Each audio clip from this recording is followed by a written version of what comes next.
A lot of it surrounds Ben Simmons, that Ben Simmons guy. A lot of it surrounds the Philadelphia Eagles. Some of it's around the Flyers. And the Phillies won a baseball game. Again.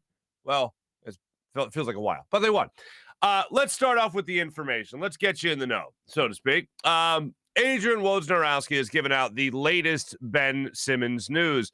And I think a lot of us were kind of waiting for the Woj bomb to drop. We were all kind of on the lookout for it. We were waiting for that siren to go off, and then we run underneath our desks and we wait to see what was going to happen. And the Woj bomb wasn't one that we really wanted, unfortunately. The Woj bomb that we wanted was either the Sixers pull off some massive, amazing trade, or that, hey, Ben Simmons is going to come back and everything's hunky-dory, no need to trade him, or at least not right now. Maybe wait till the start of the season, and we'll see where this really goes from now. But we didn't get either of those two things yesterday from Adrian Wojnarowski. So let's get you in the know. Here's what Woj had to say about Ben Simmons while on ESPN yesterday and his status for reporting to training camp starting next week. Ben Simmons not only will not report for the start of the Sixers training camp next week, he intends to never play another game for the franchise. Now, he told that to ownership management in a meeting in late August. He has not had any direct communication with the organization since, but he understands there are financial ramifications of this, potential suspensions, fines, and perhaps even the withholding of salary. He's owed $33 million next season, but right now Ben Simmons is willing to sit until he gets a trade out of Philadelphia. The Sixers have yet to find a deal that they're willing to do. They want Ben Simmons in camp. They want him to start the season with Joel Embiid and Doc Rivers. They'd like to see his trade value improve and then find a deal out in the marketplace. But right now, if Philly's going to find a trade for Ben Simmons, they're going to do it with him on the sidelines because his intention now is to not play another game for that organization. And really, none of that is a huge surprise because we kind of expected this standoff, and we talked to Tom Moore about it last week when his report came out saying that the Sixers expected Ben Simmons to show up, they expect Ben Simmons to play. They basically have the exact opposite intention of Ben Simmons, with maybe the exception of the end-all, be-all, which is the trade. The two parties might be completely on the same page when it comes to the idea of, eventually trading Ben Simmons. Is just a matter of when they're going to trade Ben Simmons. I'm sure the Sixers would like him to. They've asked for a lot, and they've asked for a steeper. I just cut myself off somehow. I think they're all on the same page as far as wanting to trade eventually. But as of right now, I think the Sixers want Ben Simmons to show up, to play, to up his trade value even the slightest bit, because that might take you from another Tobias Harris level player to closer to the Dame Lillard type player by just Ben Simmons reminding everyone that he's pretty good at some other things on the basketball court as opposed to passing up things to Matisse Thybulle in Game 7 of a Eastern Conference semifinal. But I think they're on the same page as far as trade. They're not on the same page as far as when. And the Sixers, I hope, stand their ground in this situation. And there's one real specific reason why, and I'll get to that in a second. But before that, they've asked for a lot. And they've asked for a steep return. It is hard to trade a star player when you are a contender because you are trying to get back the pieces that allow you to continue to keep winning now. They did not – the offers that were in the marketplace just didn't meet the threshold of what Daryl Morey, Doc Rivers want in Philly. And so now there's a standoff. And perhaps it takes the season to start, a team or two to start struggling and saying – we've got to go be more aggressive in our offer. All right. Apparently, the computer is so pissed off, it's just firing these things off on its own. Here's where I'm at with all this. First off, it's good for the Sixers. I'll say that much as far as standing their ground, not caving, and not saying, okay, we'll take less than what we want right now, because to do that right now would be stupid. Like, to do that right now would almost be a fireable offense by Daryl Morey. To not play the game of chicken, to not play that game, that staring contest, see who blinks first, whatever it is. That would be a dumb thing to do right now by the 76ers, to trade Ben Simmons before the season starts, or even before training camp starts, because they want to see how serious Ben Simmons is about holding out, about being fined, about how much money he's willing to lose without playing basketball.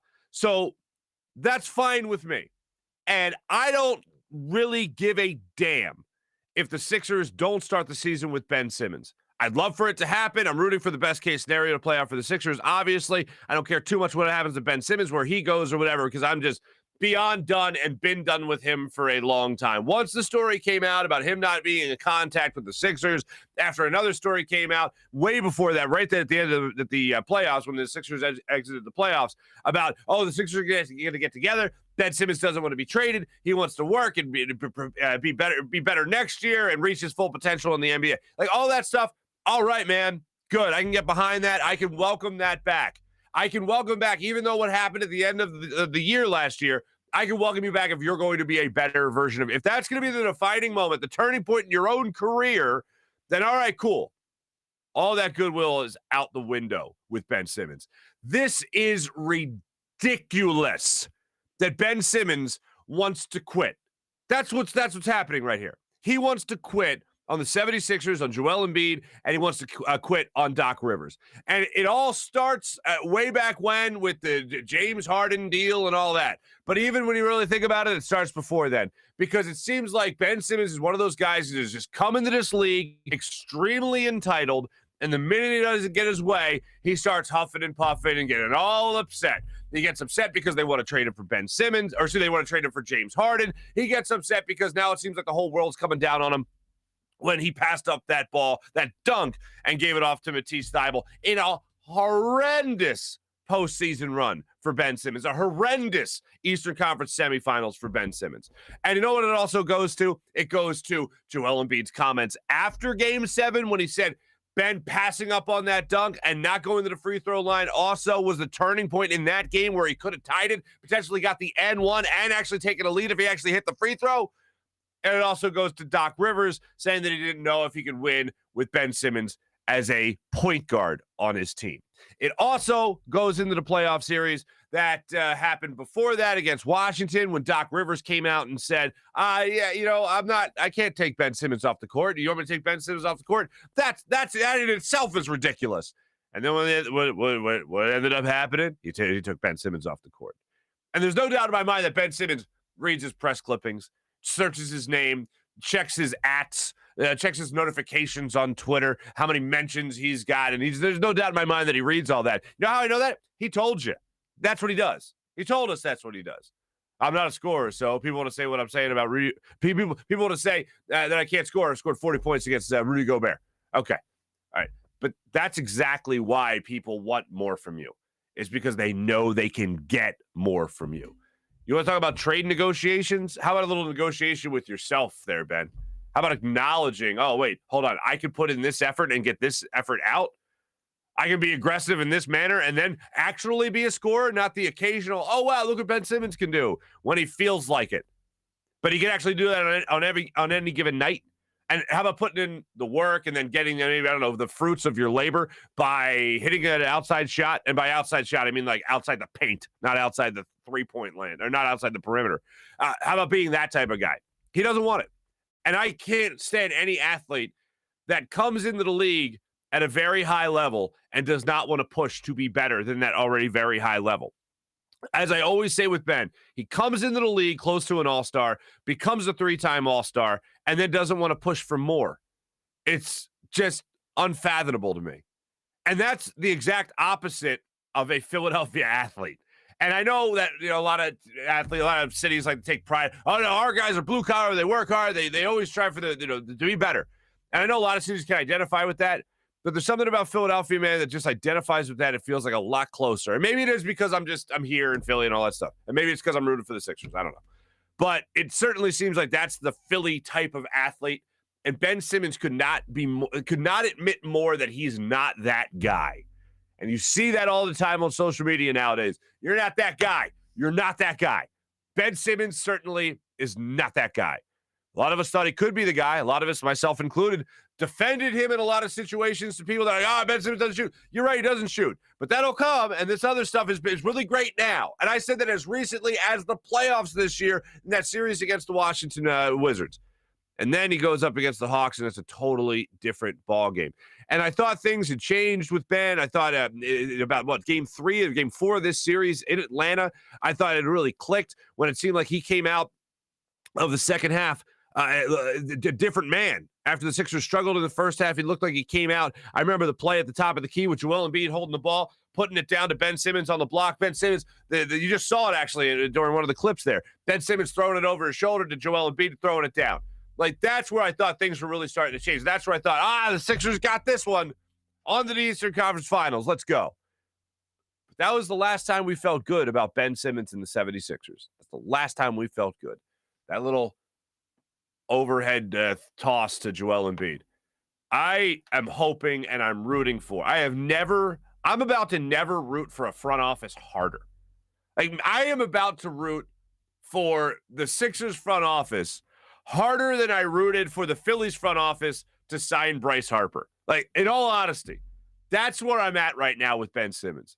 I cannot wait till he's gone. I am so eager to put this in the rearview mirror because the Sixers are yet again in the middle of the drama in the NBA. Whether it was the process, whether it was drafting Joel Embiid to know that he's going to sit out at least a year, ended up sitting out 2 years from drafting Jahlil Okafor in the offseason to, what's he going to be in the course of his NBA career? What's the process going to end up being like? Is this all going to come to fruition? Is this going to be the big plan? All of that. Now they're right back in it with now the lead story of the offseason, what happens to Ben Simmons. I mean, after the Lakers signed everybody that's almost 40, after that story, it's right after that is what's Ben Simmons going to do? What are the Sixers going to do? I'm rooting for the front office to stand their ground. I'm rooting to give them strength in that front office so that they have the strength to stand their ground and go up against a player that thinks he is better than everybody else right now, and that's Ben Simmons. I have never rooted harder for a front office than I am right now in the 76ers with Daryl Morey and Elton Brand. Stand your ground, men. Stand your ground. You can talk about up to $300,000 you can be fining this guy. See if Ben Simmons really wants to prove this point. And the other thing that's interesting is the more of the reason there is what Woj had said in the report, which was it's tough to try to stay a contender while trading one of your best players. That sounds like it should be from the book of Duh, but when it comes to this manager, or it comes to this general manager, this president of basketball operations, and the way this team is built right now with a center that ain't getting any younger and isn't staying in his prime, is going to be out of it before we know it, and has always had an injury history. That's something that we all got to look at and go, all right,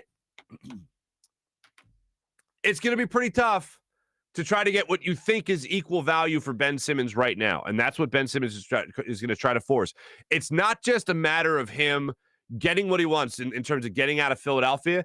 It's the revenge factor within the trade as well. Ben doesn't want the Sixers to get max value for him. Ben doesn't give a damn what they get in return. What they get in return for him in a trade. He's hoping they get screwed in this trade. Oh, you want to tell me you can't win a championship with me as a point guard? You don't know whether or not you can win a championship with me?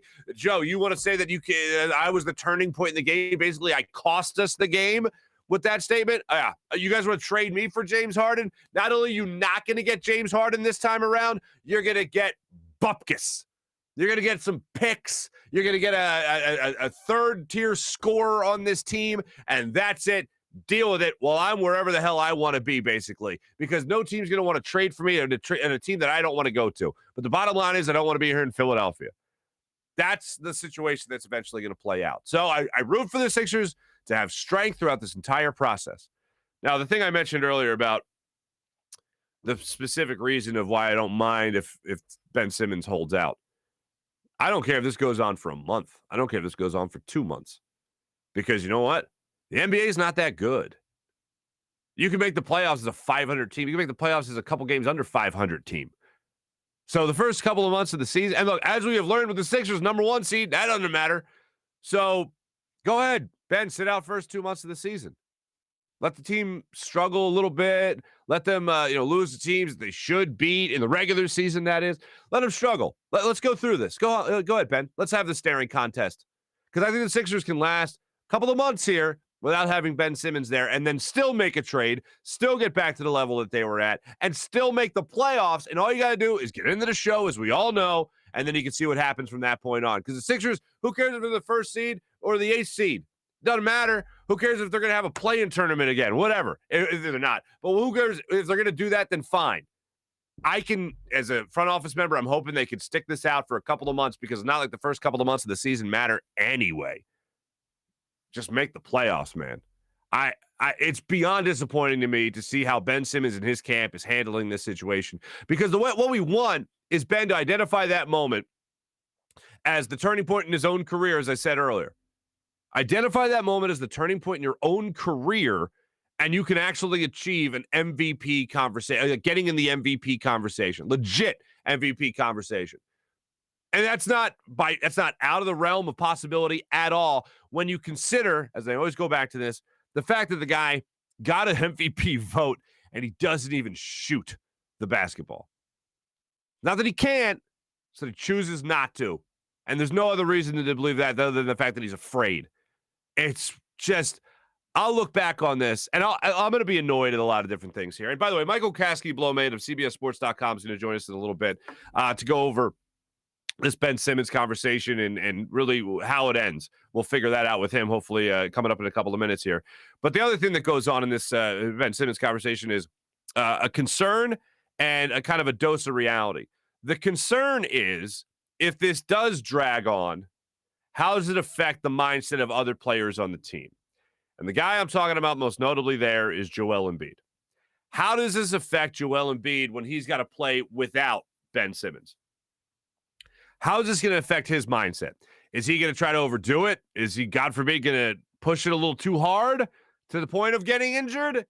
How is he going to handle not just being, the guy in Philly, but like the only guy in Philly?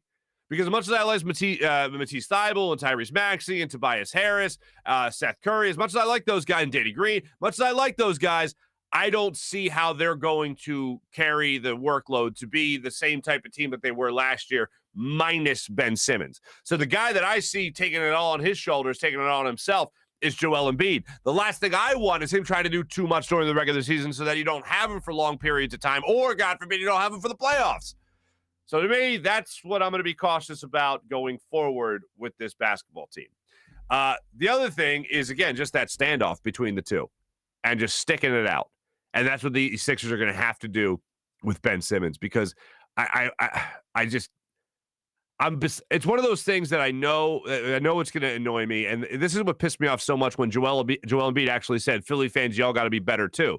It's like, dude, everyone knew that was associated to Ben Simmons. And it's like, you were the one that also criticized him. You're the one that actually called him out there right there on the court after he passed up on that dunk and said, like, basically, what the hell was that? That's what it looked like on the court. And Ben was like, I didn't feel like I had it. What? And then Seth Curry also threw his hands up in the air, the whole thing. So when you look at Ben and you look at the relationship with him and Joe and all that, it all comes back to whether or not you can move past the moment that ended last year. And it seems like Ben just can't move past not just the moment in the game, but the moments in the press conference and the moment before the season started with James Harden and the rumors out there about being traded. Guy just does not want to be here anymore. And one of the most annoying things about that is I know there's going to be backlash towards the fan base of the 76ers as well as the city of Philadelphia. People will put this on another dumb list that they have of athletes that we ran out of town in Philadelphia, when in reality, it was the team that pissed off the player, and the player not being big enough to actually take that criticism, use it as motivation, or at least use it as an acknowledgement that you need to get better overall and all around as a basketball player. And instead go, meh, I don't like that. And then wanting to run away from it. It's awful. It's quite frankly pathetic. And no athlete in this city, no athlete that has ever played in this city that anyone would ever tolerate that type of attitude. And that's exactly what's going on right now with Ben Simmons. He just doesn't want to do it. No matter who tells him that he needs to improve, no matter who tells him, hey, no, you're great at this all stuff. We're all agreeing that you're great at this one thing, but just this other thing, you need to just at least do it occasionally. Occasionally shoot that mid-range game. Get better at foul shooting. You don't got to be 90% free throw shooter. Maybe get to 70%. Can we stick with 70%? We'd really love you at 75, maybe 80 if we can push our luck. But if you can just get to 70, that'd be nice. We'd take 70. We'll party with 70. So we'll continue to follow the Ben Simmons story as that continues to go around. Beyond frustrating. We'll get to a little bit more in our Morning Rush segment, and we'll get to it, of course, with our good friend Michael Kasky, Blow Maine. I'm looking at some things going into the Dallas Cowboys game with the Philadelphia Eagles, and I'm really excited about it. I don't like Eagles-Cowboys Monday night games. I love Eagles-Cowboys Sunday night games. I don't mind the Thursday night game, as a matter of fact. I don't mind that even a little bit either. I hate the Monday night game because you have to wait that extra day for this huge game. I know that they have the stage set to themselves and it's isolated, so that's definitely a benefit, but that's pretty much the only benefit. I hate waiting that extra day. But as far as the game itself goes, we haven't talked a lot about the Cowboys. We've talked obviously a lot about the Eagles, but the Cowboys going into this game are coming off of just an incredible, but odd. They're terming an incredible win because it was a 56-yard field goal that they ended up making to beat the Chargers last week to improve to 1-1 on the season, and the Eagles are obviously at 1-1 as well. But man, the Cowboys were up 14-3 in that game, 14-3, and then ended up winning at 20-17. Chargers came back in that game big time. They tied the score at 14. They had a 2-point conversion to tie it. Justin Herbert threw a touchdown, I believe, and one interception. Yeah, one touchdown, one interception in that game. He has certainly been throwing for a lot of yards in the close games that they've started this season out with. But bottom line is they were down 14-3. They came back on the Cowboys, tied it at 14. Cowboys go up 17-14. Then the Chargers come back, tie the game again. Cowboys let them back to tie the game again. And then the Cowboys, credit to them for this, when they needed to, Dak Prescott and the Cowboys, that when they needed to, at the end of that Chargers game, this is what they're coming into the Eagles after. If that Chargers game, they drive down the field, please. 3 minutes and 41 seconds. They kill off in their final drive, 11 plays, 3 minutes, 41 seconds to set up the 56-yard game-winning field goal. Can you imagine for a second if the Cowboys don't convert that field goal? If they miss, which isn't crazy to think, they miss a 56-yard field goal, what the conversation is in Dallas about this Monday night game against the Eagles? If they're 0-2, against the 0-2 to start the season, they go up against the Eagles, and then the Cowboys go 0-3. Ooh, conversation in Dallas is all about Jerry Jones and how long he wants to hold on to his head coach, his just last year newly minted head coach in Mike McCarthy. How much fun would that be? And look, the Eagles could still give him another loss, make them 1-2 on the season. Eagles are 4-point underdogs right now going into that game. We'll see if that changes. But could you just imagine how much fun that would be to watch a Cowboys team that's yet again ready to go through another transition when it comes to a head coach? I would bask in that. So how could the Eagles put him in that position? In the early looks of it, without hearing Jonathan Gannon, the Eagles defensive coordinator who speaks today, we'll see what he would tell us about who they're going to have available going into this game. And side note on Jonathan Gannon, I really want to know why Fletcher Cox and Javon Hargrave weren't in on a 4th and 1 situation in the first half against the 49ers. So hopefully we'll get that answer today. But other than that, how you're going to cover these wide receivers, how you're going to get this defensive line, how you're going to bounce back from losing to a guy like Brandon Graham, how you're going to bounce back in that situation from a guy that you're used to, if not getting after the quarterback, at least setting the edge, which happened and helped the Eagles many times against the 49ers this past Sunday. So how does the defense respond to that? How will Josh Sweat be used any different? He wasn't used a lot. Snap count was low for a guy that just cashed in a nice check, big contract for himself. How are you going to use Josh Sweat against Dak Prescott and the Dallas Cowboys? That's some of the things I want to hear from Jonathan Gannon today. But one of the things I want to see from an offensive standpoint that we'll hear from Nick Sirianni later in the week about, I want to hear about that screen game a little bit more. I want to know why Boston Scott hasn't been used. It seems like you're going to have to exhaust every possible outlet, every possible asset on this team, try to keep up with the team like the Dallas Cowboys, who, yes, do have a lot of offensive firepower. And the other thing is the Eagles have an opportunity to hand the Dallas Cowboys a loss as they open up AT&T Stadium this season. They haven't played there. Both road games, both tough road games that they were, one was on the losing end against the Tampa Bay Buccaneers to open the season. The other, they just squeaked out a win thanks to a 56-yard field goal again against the Chargers. So how are the Eagles going to approach this? How are the Cowboys going to handle what the Eagles are going to throw at them? Because I don't really see the Eagles offense this year with the weapons that they do have, with the tight ends that they have. I don't see the Eagles going through many ruts throughout this season. I think they will go through a rut. I don't think they're going to be many, they've lost 2 in a row. They've lost 3 in a row. I don't think they're going to have a lot of instances like that throughout the season where you see loss, win, loss, win. I don't think you're going to go through too many of those in the 17-game season, and I think that the Eagles can bounce back well enough against the Cowboys, even with the guys on this coaching staff that are new to the division, new to the Cowboys, obviously new to the Eagles entirely.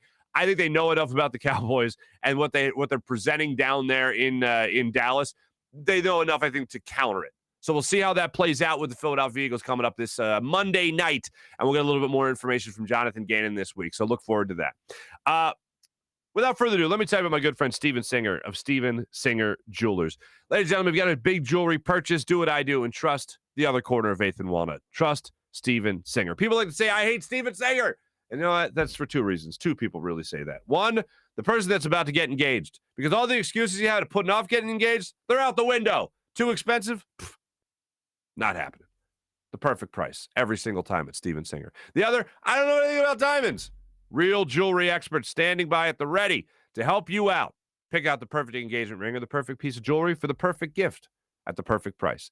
The other people that say I hate Steven Singer are those other jewelers. Because unlike them, Steven doesn't mark up things wildly just to make you feel like you're getting a discount. Oh, this ring, $3,000. I give it to you for $2,000. No, everything's set at the perfect price. So you already get it for $2,000. You don't got to negotiate. You don't got to haggle. You don't got to go through that pressure. All you got to do is show up. No, you're going to get taken care of at Steven Singer Jewelers. That's why those other jewelers say, I hate Steven Singer, because he doesn't mark up prices wildly for you just to feel like you're getting that discount. And also, don't forget, I hate Steven Singer Jewelers. IHateStevenSinger.com. Always fast and free shipping. So if you want to go to IHateStevenSinger.com and peruse all the wonderful, beautiful, gorgeous, sparkling diamond inventory, go ahead and do that as well. And I'll hook you up with that same perfect price every single day. Without further ado, now let's get to our friend Michael Kasky-Blomain to help us understand all things Ben Simmons with the 76ers and Woj's latest report. And he'll join us on the Rothman Orthopaedics guest line.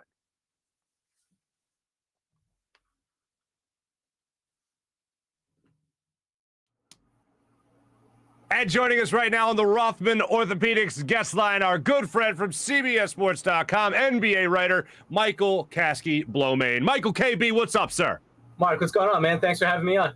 My pleasure. I saw the Ben Simmons news. We were talking to a colleague of yours from the Bucks County Courier-Times, actually, Tom Moore, last week about how Tom Moore had a report saying that, hey, guess what? These sources are telling me Sixers are saying, hey, Ben, show up. We're waiting for you to show up. That's the deal. Then the story today comes out. John Clark had reported it. Adrian Wojnarowski reported it. Ben's like, thanks, but no thanks. I won't be showing up. Find me. As someone that covers not just the Sixers, but someone that covers the NBA there, Michael KB, what are you making of this Ben Simmons now about to be a holdout? What are you making of the Ben Simmons situation? Marc, to me, it's basically a game of chicken going on here between the Sixers organization and not even just Ben, but just his representation, Clutch Sports, Rich Paul in general. And it's shaping up to be a matter of who blinks first. I don't expect Ben to be at Media Day, which is already less than a week away, next Monday. That would be obviously the first chance that he would have to be back with the team. And training camp starts the following day on Tuesday. And at this point, everything says that the Sixers aren't willing to just, kind of come to a mutual thing where he's away from the team, but he's not suspended. If he's not going to be at practice, at Media Day, everything I've heard is that the team plans to, suspend him and subsequently fine him for missing those games. And, that's money that could stack up pretty quickly. If he is suspended and the team goes that route, he could lose up to like $200,000 plus every game, every practice that he misses. And that's, money that could add up pretty quickly, obviously. So to me, it's a situation of, what happens first? Is a trade going to happen, which the Sixers are obviously in no rush to make? Or is Ben ultimately going to fold and say, listen, I don't want to keep lighting this money on fire. I'm going to come back, be there until, something breaks.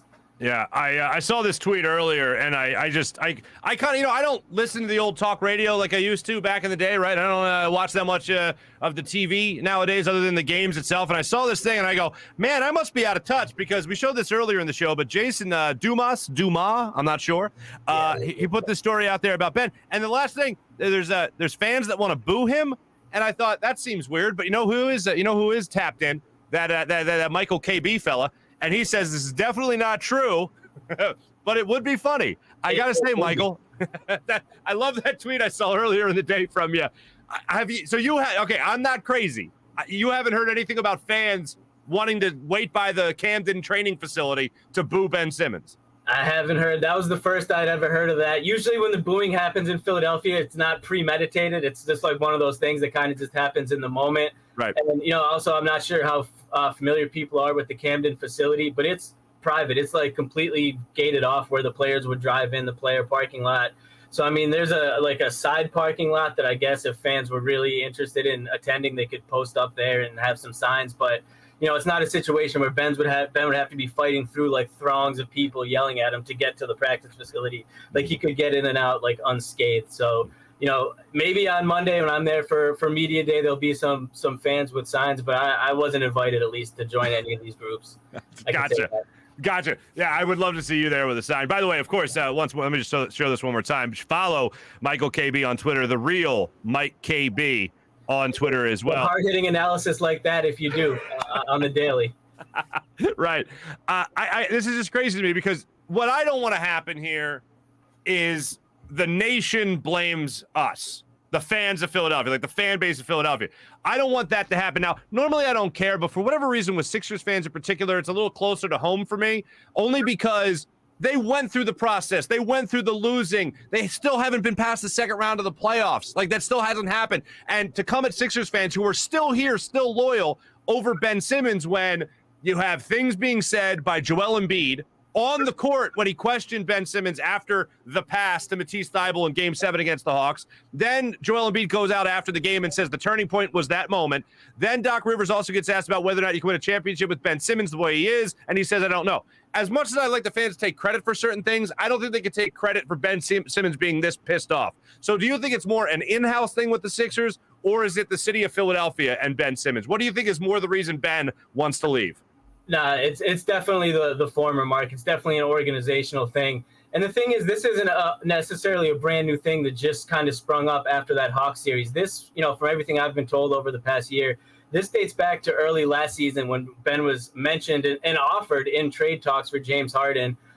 His representation was told to be prepared for a potential move by the Sixers front office. They were at least informed that it was a possibility. Nothing ever came to fruition, but, from everything I heard, starting right then, that rubbed Ben kind of the wrong way. He felt that, he had established himself as an all-star, borderline, star player in the NBA, and that the Sixers were willing to move on for him, even for a player as good as James Harden. Even though it didn't end up happening, that's kind of started the wheels turning in this process.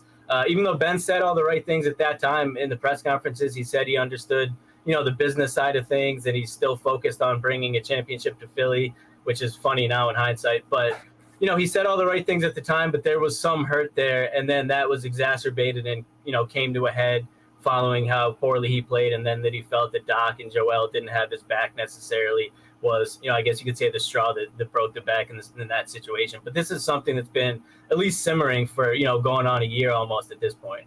So I think the typical Philadelphia fan would love to see a guy in Ben Simmons' situation, even if he ultimately passed up on the situation of dunking and going to the foul line and all that. I think most of Philadelphia would want the athlete, in this case Ben Simmons, to go into the offseason with the attitude of, you know what, my team is right, the city is right, the front office is right, I need to be better, I need to start expanding my game, I need to be a better foul shooter, I need to be more aggressive and more often. I need to have a consistent outside, mid-range jump shot.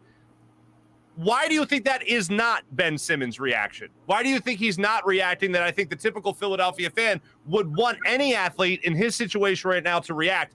Why isn't he just thinking, no, on me, I got to be better? Mark, at this point, I think it's fair to say that it's a character issue with Ben. He's been defended. He's been babied by the organization. He's been defended by the fans, by a lot of the media members. I've always been a pretty big Ben Simmons supporter and pointed to, all the positives that he brought to the floor. When people would harp on the lack of an outside shot, I would be the first to say, hey, he's the best defender in the league to me. He's one of the best playmakers. He's this and that. But, for the fact that after he knows he played poorly in that series, and there just seems to be a lack of, him willingness on his part to look in the mirror and accept his part of the thing. I think he's letting the fact that he was hurt from, what we were just talking about, the initial trade talks, that was still lingering. And then that, I think, added to the poor play. But, if you want to be moved, that's one thing that happens in the NBA all the time. What doesn't happen is a player that's, still has 4 years left on his contract to potentially hold out on his team. It comes off obviously as selfish. He's not thinking about the organization. Kendrick Perkins was on ESPN today talking about how he thought it was selfish from the perspective of that it sets a bad precedent for younger players to kind of look at and see, like, he signed this contract, at least be there to, see it through, put in the work until you are traded. Usually when a player holds out in the NBA, it's to get the contract that Ben already has. It's a really unique situation to see a guy that's been rewarded by the organization after a few years to basically say that he wants nothing to do with the team. So, it's kind of new waters that's going on right here. And I think Ben, ultimately he's going to get his way. He's not going to be on the Sixers long term. But, for him to develop as a player and take those steps that you mentioned on the lead in to grow his game offensively, it's going to take him to look in the mirror and realize, like, hey, I am an all-star player. I am a defensive player of the year runner-up. But to be the guy that I can be and the people want me to be, some of it is on me too. And, we just haven't seen that so far from Ben. I'll be honest with you, Michael, and I hate to be bitter, but, man, if he goes somewhere else, and he, not just against Philly, because I think when he does play against the Sixers, I think he'll have that, the overdrive button clicked. You know what I'm saying? Yeah. But I would hate to see him leave. This is why at the end of the year, I wasn't just like, trade him for a rack of basketballs. Right. But I would hate to see him go somewhere else, improve his game, take those steps that we all knew he should have been taking anyway, and then grow into that legit MVP candidate. I always go back to, he got an MVP vote. Not a first place vote, but he got an MVP vote for an NBA player who doesn't shoot a basketball. That's how good he is at everything else. But I'd hate for him to grow in that role of a perennial MVP candidate elsewhere. And then that's when I know it'll be turned around on us, that we, the fan base of Philadelphia rather, ran Ben Simmons out of town. Well, that's going to happen, right, Mark? It's only that's just a formality at this point. Yeah, right. That's why I'm having you on as a national writer. I'm like, no, Michael, can you just do me a favor? Talk to all your friends, text them all, and just say, hey, we didn't do it. It wasn't the fan base of Philly. No, but in seriousness, though, what you said, I think, is part of the reason that that he's still on the team. Like, the Sixers do know how valuable he is to the team and how much he brings to the floor. And that's why people made fun of Daryl Morey all summer for having this high asking price. But the Sixers were always operating with the idea that, shoot for the stars. If it doesn't work out, we'll bring him back into the fold next season. And, from what I heard before the initial reports came out that he wasn't going to, report to the Sixers at all, was that the Sixers were not only willing to bring him back in the short term, but they were open-minded enough to be, to say, we'll bring him back. And, hey, if he shows that improvement that we've been waiting to see, if he's really clicking, at the beginning of the season leading up to the trade deadline, maybe we'll leave the door open that we won't trade him and he'll continue to be a long-term piece of this franchise. Obviously, that shifted when Ben kind of took control of the situation by saying that he wasn't going to report. But for the Sixers, they were always willing to, bring him back into the fold. And I do think there is that. I don't want to say that the front office is nervous, but there is that feeling that, if we trade this guy and get, a less than ideal return, there's still the potential at 25 years old that he could reach that ceiling somewhere else and be a guy that we have to watch for the next 8 years and be like, man, if only we still had him, that type of right. Situation. If he would have chose to be better when he was here, it would be a different story. Right. That's what I feel. Now, I do believe that he'll be traded. Do you believe that he has played his last game as a 76er? I think so, but again, this comes down to really how much he's willing to sit out and forfeit some of that money, because I do think that Daryl Morey and the Sixers front office, they're not going to rush into this. Like we were just saying, they understand, the value and the fact that this is a win now team. Most of the time when you see stars get traded in recent years, whether it was James Harden, Anthony Davis, there were situations where the team was heading in a different direction. The Sixers are in such a unique spot because you have Joel Embiid, who just finished second in MVP voting. And by the way, who the team's assigned to a massive extension for the next, 6 years, which means for that period, you're a contender, you're in win now mode. And the Sixers aren't in position where they could trade Ben for, draft picks for young guys that are unproven and feel good about, staying in that contender conversation. So, it's a unique situation to me. And I think it could come down to a lot of times early in the season, you see teams come out and they don't start to perform as good as they thought they might. There's some locker room friction, things like that. So you see trades happen pretty early in the season. Often Harden was traded early last year. When Jimmy Butler was traded to Philly a couple years ago, that happened in November, like early in the season. So I think the Sixers are really banking on the fact, or at least hoping that, the season gets rolling and maybe the Blazers start off really poorly and Dame says, that's it, get me out of here. Or the same thing with Bradley Beal in Washington or Zach LaVine in Chicago, that, something happens. And at that point, whether or not Ben played, he's still on the roster and they can say like, hey, we have this guy. Let's make something happen. Right. When people are talking about trade rumors right now, the names are out there. Obviously, Damian Lillard is I think the white whale, so to speak. Then you talk about CJ McCollum, and then you talk about John Wall. Damian Lillard is obviously top notch, the one I think everybody's after. John Wall's like the latest name that's out there. The Rockets are rumored to be interested as well in Ben Simmons. What do you make of a John Wall Ben Simmons trade? Not just what player for player, obviously, but what do you make of that trade potential?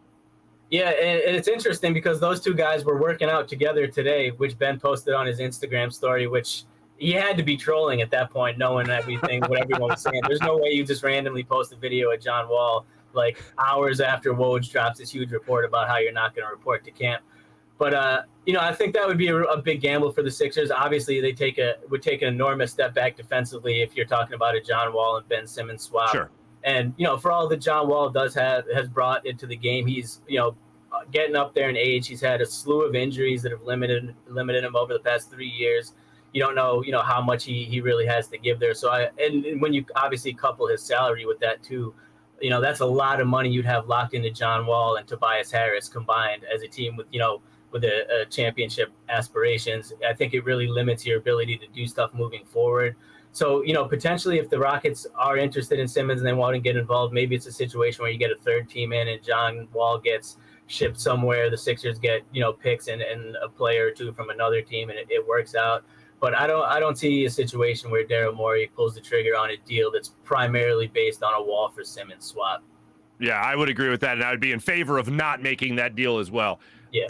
So what's the trade value right now? I don't think it's the 3 first-round picks. I don't think it's a Dame Lillard now, unfortunately. But what do you think is the trade value? Is it somebody that's on another like Tobias Harris level, that level of scorer that's going to be your consistent third or second best scorer on the team after Joel Embiid, or is it a guy that will compete with Joel Embiid for the leading scorer on this squad? Like, what do you think the Sixers can get back right now, assuming a holdout happens, assuming he doesn't play? What's the trade value right now for Ben Simmons? It's definitely dropped, Mark. And I think at this point, if you're going to pull the trigger, the best thing you could hope for is maybe a caliber player that's right below an all-star level, a guy like a CJ McCollum, a Buddy Hield, maybe a young guy like a Tyrese Halliburton in Sacramento that has a lot of potential and fills the need on paper in terms of a playmaker that can shoot, and use a couple picks, something like that. But I do think it's to the point where now, if you're talking about with Portland about a Dame Lillard swap, they're going to be saying, okay, you're going to give us Ben Simmons and what else? Like it's definitely dropped to the point where he's not, a one-off to some of these other superstar level players. I think if he's moved in the short term, it would be for a guy that's, has upside and has a lot of skill and fits on the team, but isn't a guy that, like you said, would be competing to be potentially like the leading scorer on the team. I think you're going to get a combination of guys that could be good contributors, but not with the highest ceiling that maybe we had hoped for initially. Right.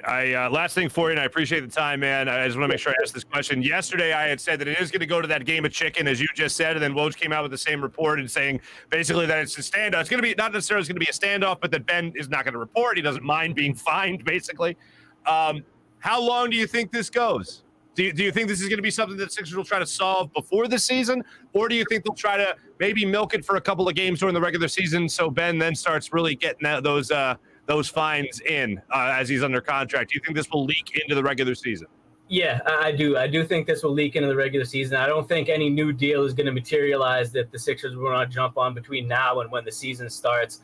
And like we just touched on earlier, I think part of their plan is to wait for that, maybe 1 month mark after the season starts where teams kind of have a feeling of where they stand. And maybe at that point, some of the teams are a little bit more desperate to make a move or more willing to part with pieces. And I think also, setting the precedent to Ben and future players on the Sixers that listen, like, if you're under contract, you have to be here. We're not going to, set the precedent that guys can be getting paid and not being here. So there doesn't seem to be any short-term fix to this situation before the season starts. So my money is on this, stretching into October, potentially November, and even, maybe December. Who knows? Wow. All right. Well, we'll be in for the long haul then, and hopefully the Sixers will get something similar to what they should for a guy like Ben Simmons, who is a pretty still talented basketball player, despite the fact he doesn't do that little, shooting thing. Yeah, it's like a big part of the game, but otherwise he got it under control. Pretty solid. Make sure you check this guy's stuff out all the time. The real Michael KB on Twitter, Michael Kasky Blowmain on CBSSports.com, following all things NBA, including your 10-9-8 76ers. Michael KB, thanks so much for joining the show yet again, my friend. Thanks, Marc. Great talking to you as always, man. Appreciate Always it. a pleasure. Michael KB joining us on the Rothman Orthopaedics guest line.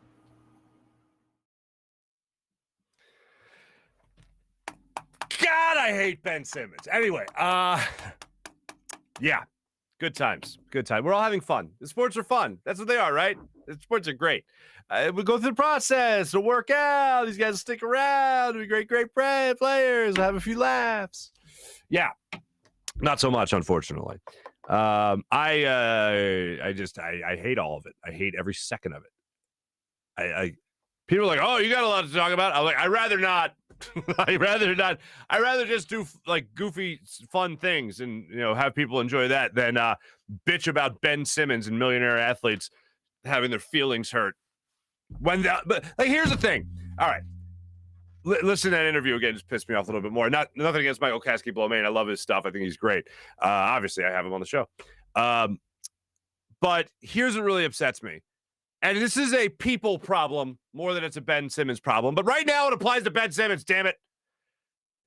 If somebody's calling you out, and what they're calling out for you is what they're calling you out for is true, and has no basis in fantasy, and it's 100% accurate, then that's on you that you can't take criticism and you can't take flat out honesty. That's the bigger problem. The bigger problem isn't that they acknowledge your fault. The bigger problem is that you can't take someone else calling out your fault. And what a Philadelphia fan wants a person to do in that situation, the person that's being criticized, is to go, damn it, you're right. I need to work harder. I need to be better.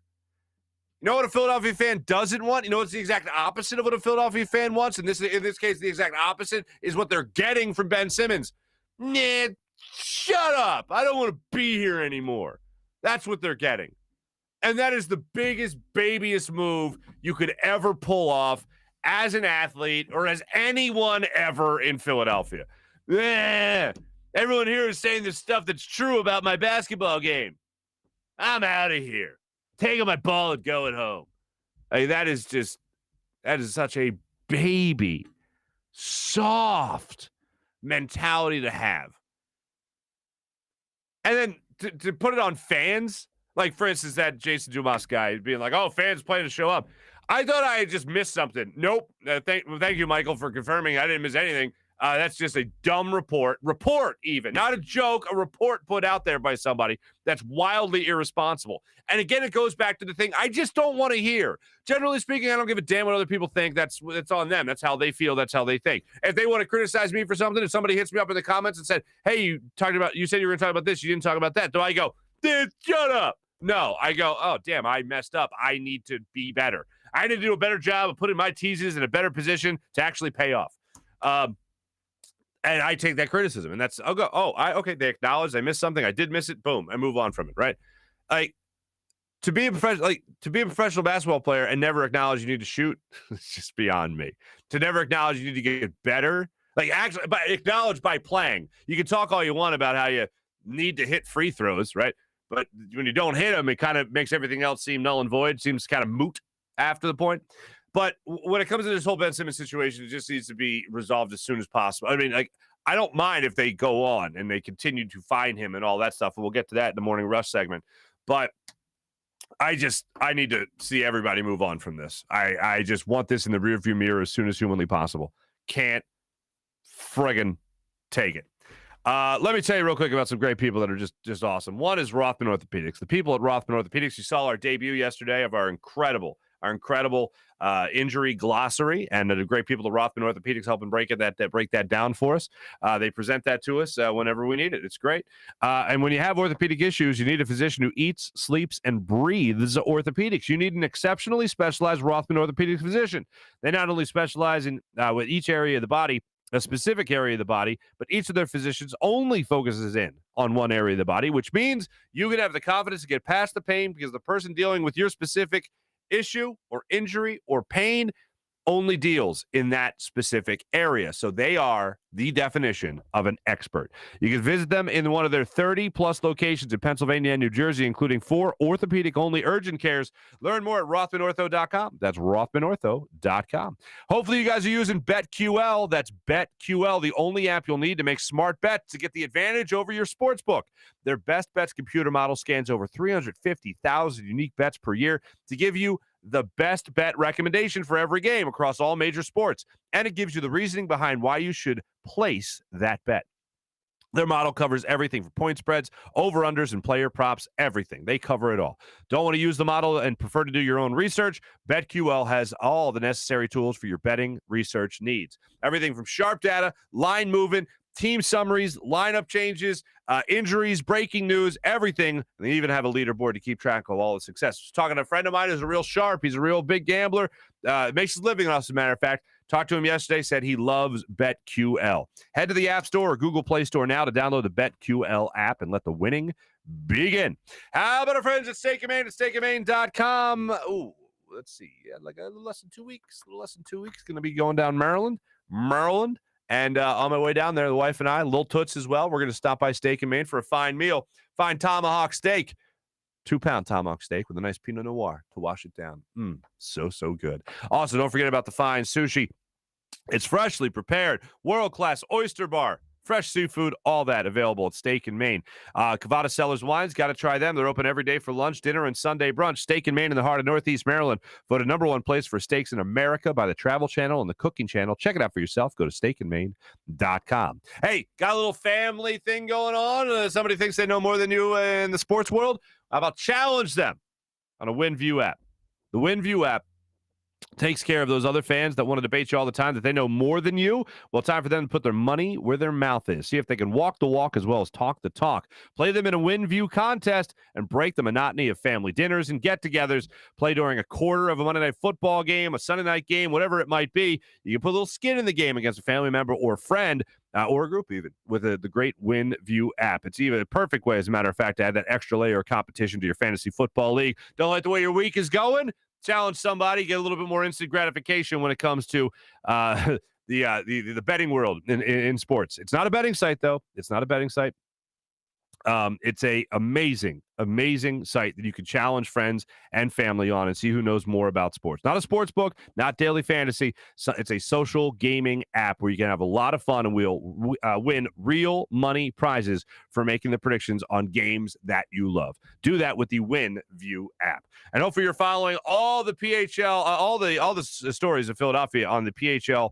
SportsNation.com. That's PHL Sports Nation, Philadelphia Sports Nation, enhancing your Philadelphia sports fan experience. All right, social media check-in brought to you by Steak and Main at steakandmain.com. A lot of Ben Simmons conversation, as one would assume.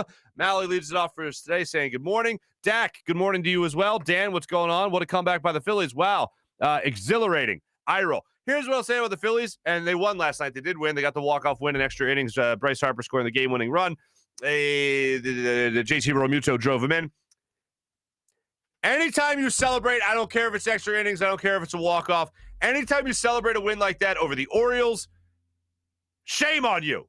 This is what should have happened last night in my own stupid, bitter fantasy world. Yes, in my fantasy world, I'm bitter. JT Realmuto hits the double to right field. Bryce Harper scores the game-winning run. He gets up after sliding into home, gets up, and casually walks off the field while going, phew, just like that. And the whole team goes, yeah, phew, just like that. And then they walk off the field. I would even take a meandering off win, not even a walk-off, just meandering, where they're kind of like not sure what just happened, but they're glad it happened. And they're melancholy, a melancholy win, where they're just kind of walking off the field going, well, it shouldn't have been that close, but we won, so cool. And then they walk off the field. That'll never happen. But in my own fantasy world where I'm extremely bitter, that's where it goes down. Anyway, moving on. Mark, this is Mally. Oh, April, good morning to you as well. Mally, Mark, tell Ben when you see him, he can care less. He didn't want to play here. I do care. Mally, I'm going to be honest. I do care. I wish, as I said at the end of last year, I wanted Ben Simmons to come back this coming season improved to take that moment as the turning point in his own career, and that ain't happening. So yeah, now I'm on with you. Actually, that I can don't let the door hit you in the ass, as they say. Mally, Dan, what's happening again? Oh, the technical difficulties. Yeah, Dan Mally, I think you are. Yeah, when the computer was just firing off cuts left and right, I'm pretty sure that was just them not wanting to hear me talk about Ben Simmons anymore. If he sits out all 4 years, he comes back still under contract. Sixers have 4 years. There's no way out. They can force him into retirement. To me, that's worth more than just a championship. That's nice, Dan. So that ain't gonna happen. They still want to get something back because bottom line is, you're still going to be giving him his guaranteed money. The $16 million he's due October 1st, so he gets that no matter what. So that kind of sucks. We'll get into some of the numbers aspects of that in a second. Abra, honestly, let him sit there and rot. They aren't going to get anything decent for him. No other team wants to deal with this BS. Yeah, that's the thing. Other teams fail to ever realize that one particular player who was a drama queen will continue to be a drama queen in their organization. Oh, no, that was the problem he had with the Sixers. Oh, you don't think he'll find a problem with wherever the hell he ends up next? You don't think he'll find a problem with Cleveland? You don't think he'll find a problem with Minnesota? You don't think he'll find a problem with Portland or L.A. or anything like that? Either L.A. team, Houston? You don't think he'll find a problem to go, oh, I basically, because I just believe he wants to be in L.A. I believe all that conjecture is spot on. I believe he just wants to be in Los Angeles. So out of spite, the Sixers should not trade him there. Tell Ben if he makes 5 3-pointers in a row, they can talk trade. Mally, not a bad idea. Sixers can wait until the All-Star break before trading Ben. They absolutely can. Look, you don't have to be good in the NBA to make the playoffs. Let's not forget that. I think the Sixers, especially after last year, they just want to make the playoffs. So yeah, they can ride this out as long as they want. Facebook, man, Facebook Marketplace drives me nuts. Good luck, Mally. Mally, you trying to sell something? Good luck, Mally, trying to sell stuff on Facebook Marketplace. There we go. Mally, I'll take Jackie Moon for Ben Simmons. Come on, everybody, and love me sexy. Anyway, you call me a jive turkey? All right, phenomenal movie. Don't get me started on movie quotes. Anyway, the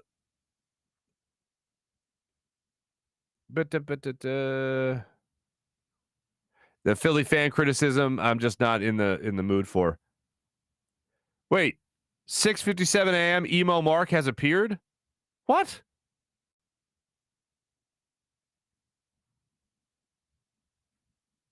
I don't get it, Mally. I'm lost on that one. It's a nice colored shirt.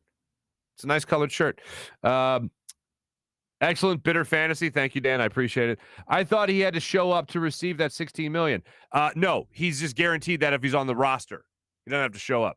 At least trying to move. Oh, you're trying to move, Mally. Okay, good luck, brother. Seriously. Let me know if you need help picking up a box or something, or pillows. Better at pillows. No heavy boxes. Thanks to everyone that checked in our social media check-in, brought to you by Steak and Main at steakandmain.com. Let's get into some of the numbers here. Where am I at? Oh, wait. All right. Sorry. We are going to get into some numbers because there's a site that I trust, and I trust because it has a lot of followers on it as well, which means other people trust it. So we're going to get to that in just a second. But then there's kind of one that rains on the parade just a little bit. But let's get to this one first. This one comes from Sports Track, which has about 85,000 followers on it. Article 6, Section 1 of the CBA. Nerd. Sorry. All right. Any player who refuses to show up would be suspended and could be fined up to 1/145th of his base salary. Okay. For Ben Simmons, that would mean $227,000 lost per day. Standard missed practice fines. You see it go up right there. But how about that? $227,613 dollars lost per day? That's insane. Like, look, I don't care how much money you make. You're looking at that number, ticking off the board, ticking off the account. You go to open the app. How much money do I have? Oh, damn. Like, you're missing that. I don't care how much money you make. But then this is kind of the rain on the parade thing. And Howard Eskin put this out. According to a report from Woj, which is old news, genius, Ben Simmons will not report to camp. although he can be fined. He's told, Howard Eskin's told his agent, has told him not to be concerned because once he's traded, the fines will be rescinded by the new team. That makes no damn sense to me. Then what's the penalty? If you're holding out for a trade, getting fined throughout the process, then what's the point of having, how do you have any leverage as a team? What's the benefit to actually trading someone you're not going to get top value for if that guy's just going to get back the money anyway? I thought the whole point of finding somebody was to help entice them to come back. Once that money's gone, that money should be gone. No, to talk about rescinding. But then again, that's coming from the agent's perspective. So maybe that's just what he's being told. I don't know. So that's what you got right there. That's what you got right there. By the way, Morning Rush segment brought to you by Sky Motorcars and SkyMotorcars.com. Phillies 3 games out of first place in the NL East as the Braves have won 3 in a row. Hey, get this. You know what the Braves are doing? The Braves are beating the Diamondbacks. Hey, that's fun. In Arizona. The Phillies are also 4.5 games out of first place, out of a wild card spot. So the Phillies are making the playoffs, as I've been telling you for a while now. Braves, like I said, won 3 in a row by beating the Diamondbacks. They beat the Diamondbacks twice, actually, of the 3 games that they've won consecutively. Zach Wheeler's on the bump tonight, 7:05 start time, South Philadelphia. And Keegan Allen gets the start against Zach Wheeler. Keegan Allen's a left-handed pitcher that in 16 starts so far this season, he's won 2 of them because, the Orioles. He's a left-handed pitcher with a 6.93 ERA. Shout out to Kevin Hayes. This sucks. Abdominal injury, so he had to have surgery. 6 to 8 weeks he'll be missing as the Flyers eagerly await his return and hopefully a bounce-back season with this new-look Flyers team. Looking forward to that. In closing, I just can't stand Ben Simmons. And I know a lot of you are with me on this. The great potential that's there that is being chosen, he chooses not to reach great potential. And anytime somebody chooses that Ben Simmons chooses not to reach his great potential. And the fact that he's locked up here in Philadelphia for so many years, and the fact that we went through so many years to get a guy like Ben Simmons and Joel Embiid on the same team, to wait this long for a team to be good and to make a number 1 overall seed, to come close to making the Eastern Conference final, and now it feels like, in a way, you're going to be starting over a lot. Don't get me wrong, you're starting over this time around with an MVP candidate, guy that finished second in the MVP voting in Joel Embiid. So that's a better place to start off with. But to have the bad taste in your mouth and know you're not going to get the top trade value for Ben Simmons just makes it all bitter because it depreciates everything else you went through. Anyone that says, the process worked because you got Joel Embiid. I didn't do this for one player that was going to help get you to a second round of the playoffs multiple times. I did this to get multiple players that were going to put you in a position to get an NBA championship. I didn't go through that. You didn't go through that as a fan base to just get one player that you could really be counting on to get you over the hump. We did this for a complete team to win a championship. And now that seems even further away than it did at the end of last season, even though you knew what you already had in Ben Simmons. At least there was maybe some hope that he'd come back a better basketball player. Now he wants to almost ruin the entire process. So to me, it is something that will stick with me for a very, very long time, even after it happens, if the Sixers aren't able to get anything close to top dollar for Ben Simmons. Thanks for watching. Thanks for listening. My name is Marc Farzetta from the Steven Singer Studios. Everyone, I appreciate it. Jim Hyden produced the program. This is a Buzz Sports and Entertainment production. Have a great rest of your day, everybody. Take it easy.